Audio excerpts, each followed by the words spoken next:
এখানে সংগত হয়েছেন সেই সকল যুদ্ধার্থীদের আমি দেখতে চাই। এটা হয়ে গেল। তারপরে সঞ্জয় উবাচ মানে সঞ্জয় বললেন এবং মুক্ত ঋষি কেশ গুড়া সেনং ভারত সে নয়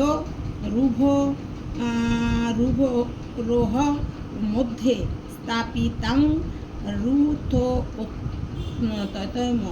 রুহোত্তম ভীষ্ম দ্রোণ প্রমুখত সর্বেশা চ মোহিখিনাতম উবাচ পার্থ পৈশাতান সমবেতানাং কুরু নীতি। সঞ্জয় বললেন, হে ধৃতরাষ্ট্র, অর্জুন এইরূপ বলায় শ্রীকৃষ্ণ দুই পক্ষের সেনাদের মধ্যে ভীষ্ম দ্রোণ ও অন্যান্য রাজন্যবর্গদের সামনে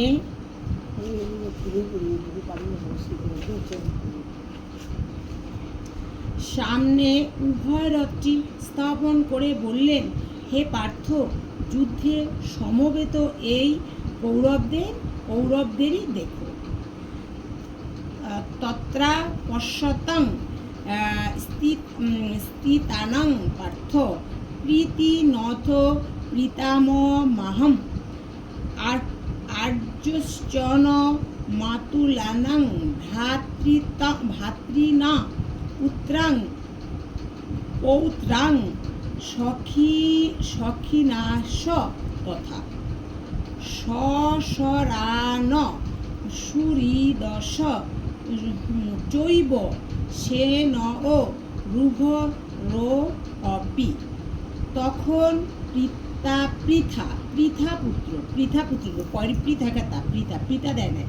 পৃথা পুত্র অর্জুন উভয় সেনাবাহিনীতে অবস্থানকারী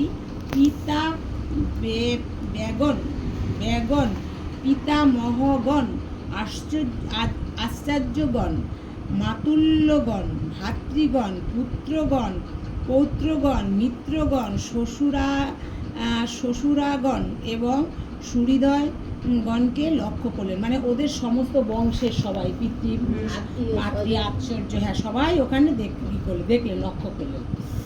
সেইটাই বলছে। তার সমীক্ষা কৌস্ত্রেণ সর্বাণং বুদ্ধি নহস্তিতাং কৃপয়াং পরায়বিষ্ট বিশিজনং নিদমব্রবৃতম।